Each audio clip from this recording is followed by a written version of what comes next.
15 kilo குறைக்கிறதுக்கு எனக்கு ஹெல்ப்ஃபுல்லாக இந்த ரெசிபிலாம் ஷேர் பண்ணிட்டு இருக்கேன். எனக்கு சூப்பர் டேஸ்டியான ரெசிபிங்க. ஆட்டா நூடுல்ஸில் நிறைய வெஜிடபிள்ஸ் போட்டு தான் வந்து பண்ண போகிறோம். எப்படி நூடுல்ஸ் சாப்பிட்டா வந்து உங்களுக்கு வந்து வெயிட் லாஸ் ஆகும் அப்படின்னு நிறைய பேர் கேட்கலாம்.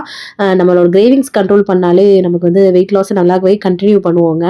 அளவாக சாப்பிட்டு இது பண்ணலாம். அதுக்கு வந்து கோதுமையில செஞ்ச நூடுல்ஸ் இல்லாட்டினா வந்து பார்த்தீங்கன்னா மில்லட்ஸில் நிறைய நூடுல்ஸ் வகைகள் கிடைக்குது. அது மாதிரி பயன்படுத்தி செய்யலாம். வாங்க எப்படி பண்ணலான்னு பார்க்கலாமா? அதுக்கு வந்து ஒரு கடாயில் கொஞ்சமாக எண்ணெய் சூடு பண்ணிட்டு வெங்காயம், பச்சை மிளகா, தக்காளி, இஞ்சி பூண்டு பேஸ்ட்டு இதெல்லாம் போட்டு நல்லா வதக்கி விட்டுட்டு அதுக்கப்புறம் காய்கறி சேர்த்துக்கிறேன் பார்த்துக்கோங்க. இன்னைக்கு குடமிளகாவும் முட்டைக்கோசும் தாங்க போட்டேன். அதில் கொடுத்துருக்க மசாலாவும் போட்டு நல்லா வந்து வதக்கி விட்டுக்கிறேன்.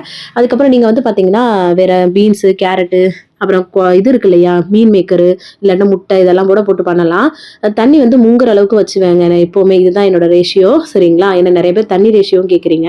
அவ்வளோதான். நூடுல்ஸை தனியாக கிண்டி வச்சுட்டு இங்கிட்டு வந்து முட்டை வந்து ஸ்கிராம்பிள் பண்ணிக்கிறேன். நல்லா வரமிளகா மட்டும் போட்டு 2லேயுமே ஆயில் ரொம்ப கம்மியாக யூஸ் பண்ணுங்க. அவ்வளோதான்.